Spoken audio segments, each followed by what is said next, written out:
CBSE 10th ക്ലാസ്സിലെ ബയോളജിയുടെ ആദ്യത്തെ അധ്യായം life process. What is meant by life process? All the biological activities taking place in an organism is called life process. ഒരു ജീവിയുടെ ബോഡിക്കകത്ത് എന്തൊക്കെ life activities നടക്കുന്നു ആ life ആക്ടിവിറ്റീസിനെ മൊത്തത്തിൽ പറയുന്ന പേരാണ് ലൈഫ് പ്രോസസ്സ് എന്ന് പറയുന്നത്. അപ്പോൾ അതിൽ ഇമ്പോർട്ടൻ്റ് ആയിട്ട് വരുന്ന ലൈഫ് പ്രോസസ്സുകളാണ്: 1 nutrition, 2 digestion, 3 respiration, transportation and excretion. Nutrition, digestion, respiration, transportation and excretion. അപ്പോൾ ഇത്രയും ലൈഫ് പ്രോസസ്സുകളെ കുറിച്ചാണ് ഈ ഒരു ചാപ്റ്ററിനകത്ത് നമുക്ക് പഠിക്കാം. ഇപ്പോൾ ന്യൂട്രീഷൻ എന്ന് പറഞ്ഞാൽ എന്താ? What is meant by nutrition? Nutrition is the process of preparing food. Food prepare ചെയ്യുക അല്ലെങ്കിൽ ഫുഡിനെ അബ്സോർബ് ചെയ്യുക, ആ പ്രോസസ്സാണ് ന്യൂട്രീഷൻ. ആ ഫുഡിനെ സിംപ്ലർ മോളിക്യൂൾസ് ആക്കി മാറ്റുന്ന പ്രോസസ്സാണ് ഡൈജഷൻ. ആ ഡൈജസ്റ്റഡ് ഫുഡിൽ നിന്ന് എനർജി റിലീസ് ചെയ്യപ്പെടുന്ന പ്രോസസ്സാണ് റെസ്പിറേഷൻ. അതിനുവേണ്ടി സബ്സ്റ്റൻസുകളെ ഓരോ ബോഡി പാർട്ടിലേക്ക് കൊണ്ടുപോകേണ്ട പ്രോസസ്സാണ് ട്രാൻസ്പോർട്ടേഷൻ. ആ നടക്കുന്ന ലൈഫ് പ്രോസസ്സുകൾ വഴി, ബയോളജിക്കൽ ആക്ടിവിറ്റീസ് വഴി ഉണ്ടാകുന്ന വേസ്റ്റ് മെറ്റീരിയൽസിനെ എക്സ്പെൽ ചെയ്യപ്പെടുന്ന പ്രോസസ്സാണ് എക്സ്ക്രീഷൻ. ഇപ്പോൾ ന്യൂട്രീഷൻ അബ്സോർപ്ഷൻ ഓഫ് ഫുഡാണ് അല്ലെങ്കിൽ പ്രൊഡക്ഷൻ ഓഫ് ഫുഡാണ്. Digestion dividing the food materials into simpler absorbable process. Respiration is the process of producing energy from the digested food materials. Transportation is the process of transporting materials for energy production and excretion. Excretion is the process of removal of waste materials formed through life process or biological process. അപ്പോൾ ആദ്യം നമ്മൾ ഇതിനകത്ത് പഠിക്കുന്നത് ന്യൂട്രീഷനെ കുറിച്ചിട്ടാണ്. അപ്പോൾ ആ ന്യൂട്രീഷനെ കുറിച്ച് പഠിക്കുന്നതിന് മുമ്പ് നിങ്ങൾ കൊച്ചു ക്ലാസ്സുകളിൽ അമീബയുടെ ന്യൂട്രീഷനെ കുറിച്ച് പഠിച്ചിട്ടുണ്ട്. സീറോപോഡിയ, കപട പാദം എന്ന് മലയാളത്തിൽ. അപ്പോൾ അതുപയോഗിച്ച് ഫുഡിനെ സ്വീകരിക്കപ്പെടുന്ന കാര്യങ്ങളൊക്കെ നിങ്ങൾ പഠിച്ചിട്ടുണ്ട്. അപ്പോൾ ഇവിടെ പ്രധാനമായിട്ടും ന്യൂട്രീഷൻ 2 ടൈപ്പാണ്. ഒന്ന് ഓട്ടോട്രോഫിക് ന്യൂട്രീഷൻ, മറ്റൊന്ന് ഹെറ്ററോട്രോഫിക് ന്യൂട്രീഷൻ. 2 ടൈപ്പ് ന്യൂട്രീഷനാണ് വരുന്നത്. ഒന്ന് autotrophic nutrition and heterotrophic nutrition. In autotrophic nutrition, the organism produce food by itself. അതിന് ആവശ്യമായിട്ടുള്ള ഫുഡ് അത് തന്നെ പ്രൊഡ്യൂസ് ചെയ്യപ്പെടും. അതാണ് ഓട്ടോട്രോഫിക് ന്യൂട്രീഷൻ എന്നറിയപ്പെടുന്നത്.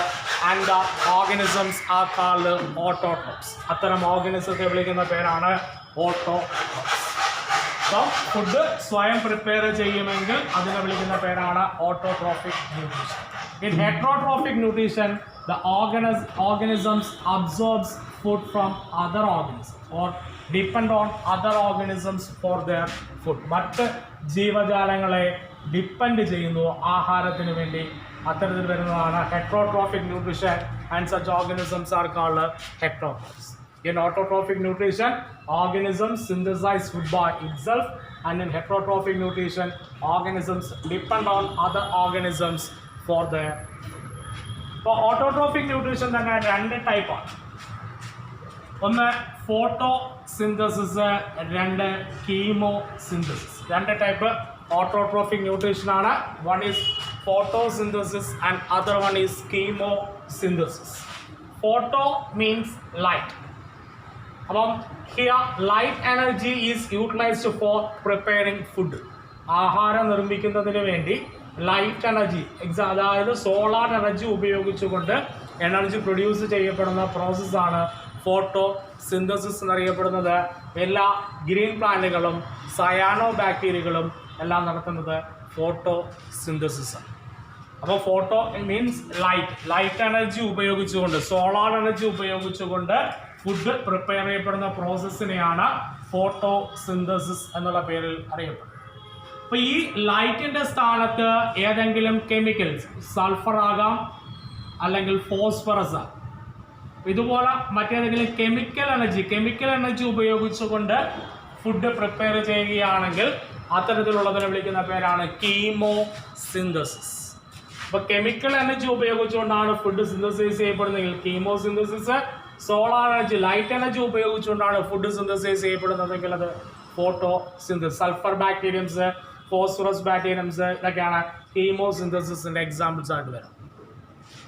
അപ്പോൾ ഫോട്ടോസിന്തസിസ് നടക്കണമെങ്കിൽ അവിടെ പ്രധാനമായിട്ടും വേണ്ട മെറ്റീരിയൽസ് ആണ്: ഒന്ന് carbon dioxide, 2 water, 3 sunlight, 4 chlorophyll. അപ്പോൾ ഇത്രയും കാര്യങ്ങൾ ഉപയോഗിച്ചുകൊണ്ടാണ് ഫോട്ടോ സിന്തസിസ് നടക്കുന്നത്. Carbon dioxide, water, sunlight, chlorophyll, ഇത്രയും സാധനങ്ങൾ ഉപയോഗിച്ചുകൊണ്ടാണ് പ്രധാനമായിട്ടും എന്ത് നടക്കുന്നത്? Photo synthesis. അപ്പോൾ സൺലൈറ്റ് എവിടെ നിന്ന് കിട്ടും? കാർബൺ ഡൈ ഓക്സൈഡ് എവിടെ നിന്ന് കിട്ടുന്നു? അറ്റ്മോസ്ഫിയറിൽ. വാട്ടർ എവിടെ നിന്ന് കിട്ടും? സോയിലിൽ നിന്ന്. സൺലൈറ്റ് എവിടെ നിന്ന് കിട്ടുന്നു? സണ്ണിൽ നിന്ന്. ക്ലോറോഫിൽ എവിടെ നിന്ന് കിട്ടുന്നു? സെല്ലിനകത്തുള്ള ക്ലോറോപ്ലാസ്റ്റ് എന്നുള്ള സെൽ ഓർഗനലിക്കകത്ത് എന്തുണ്ട്? ക്ലോറോഫിൽ. അപ്പോൾ അറ്റ്മോസ്ഫിയറിൽ നിന്ന് കാർബൺ ഡൈ ഓക്സൈഡ് കിട്ടി, സോയിലിൽ നിന്ന് വാട്ടർ കിട്ടി, സണ്ണിൽ നിന്ന് സൺലൈറ്റ് കിട്ടുന്നു, ക്ലോറോപ്ലാസ്റ്റിനകത്ത് എന്തുണ്ട്? ക്ലോറോഫിലുണ്ട്. ഈ ക്ലോറോഫിലാണ് പ്ലാന്റ്സിന് എന്ത് കളർ നൽകുന്നത്? ഗ്രീൻ കളർ നൽകുന്ന പിഗ്മെന്റ് ആണ് ഏത്? ക്ലോറോഫിൽ. ഈ കാർബൺ ഡൈ ഓക്സൈഡ് അറ്റ്മോസ്ഫിയറിൽ നിന്ന് എത്തിച്ചേരണം. അതിനു വേണ്ടി ലീഫിൽ കാണപ്പെടുന്ന ഓപ്പണിങ്ങിനെയാണ് നമ്മൾ സ്റ്റൊമാറ്റ എന്നുള്ള പേരിലറിയപ്പെടുന്നത്. ലീഫിന്റെ ലോവർ പാർട്ടിൽ കാണപ്പെടുന്ന ഓപ്പണിംഗ് ആണ് സ്റ്റൊമാറ്റ. അപ്പോൾ ആ സ്റ്റൊമാറ്റ വഴിയാണ് അറ്റ്മോസ്ഫിയറിൽ നിന്ന് കാർബൺ ഡൈ ഓക്സൈഡ് ലീഫിലേക്ക് എത്തിച്ചത്. അപ്പോൾ സ്റ്റൊമാറ്റയിലൂടെ കാർബൺ ഡൈ ഓക്സൈഡ് നേരെ എവിടേക്ക് എത്തുന്നു? ലീഫിലേക്ക്.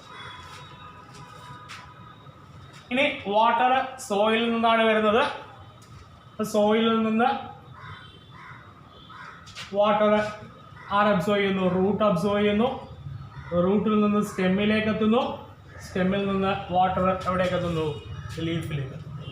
അപ്പോൾ റൂട്ട്, സ്റ്റെമ്മ്, അതിനകത്ത് സൈലം വെസൽസ് ഉണ്ട്. സൈലം വെസൽസ് വഴി സ്റ്റെമ്മ് വഴി നേരെ വാട്ടർ എവിടേക്ക് എത്തുന്നു? ലീഫിലെത്തിയപ്പോൾ കാർബൺ ഡൈ ഓക്സൈഡ് ലീഫിലെത്തി. അതുപോലെ തന്നെ വാട്ടറും ഇപ്പോൾ എവിടെ എത്തി? ലീഫിൽ. അപ്പോൾ ഈ ലീഫിനകത്ത് എന്തുണ്ടെന്ന് പറഞ്ഞു? ക്ലോറോപ്ലാസ്റ്റുകൾ ഉണ്ടെന്ന് പറഞ്ഞു. ഈ ക്ലോറോപ്ലാസ്റ്റിനകത്താണ് എന്ത് കാണപ്പെടുന്നതെന്ന് പറഞ്ഞു? ക്ലോറോഫിൽ കാണപ്പെടുന്നത്. അപ്പോൾ ആ ക്ലോറോപ്ലാസ്റ്റിൽ നിന്ന് കാണപ്പെടുന്ന ക്ലോറോഫില്ലുകളാണ് സൺലൈറ്റിനെ അബ്സോർബ് ചെയ്യുന്നത്.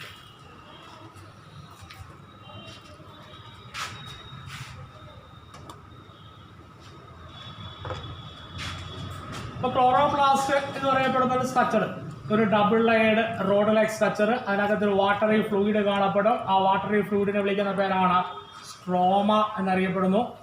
സ്ട്രോമയ്ക്കകത്ത് കുറേ മെംബ്രെയിൻ കാണപ്പെടുന്നു. അതാണ്ട് ഒന്നിനു മുകളിൽ ഒന്നാണ്ട് അടുക്കിയിരിക്കുന്ന മെംബ്രെയിനുകൾ കാണപ്പെടും. ഇതിനെയാണ് ഗ്രാന എന്നറിയപ്പെടുന്നു.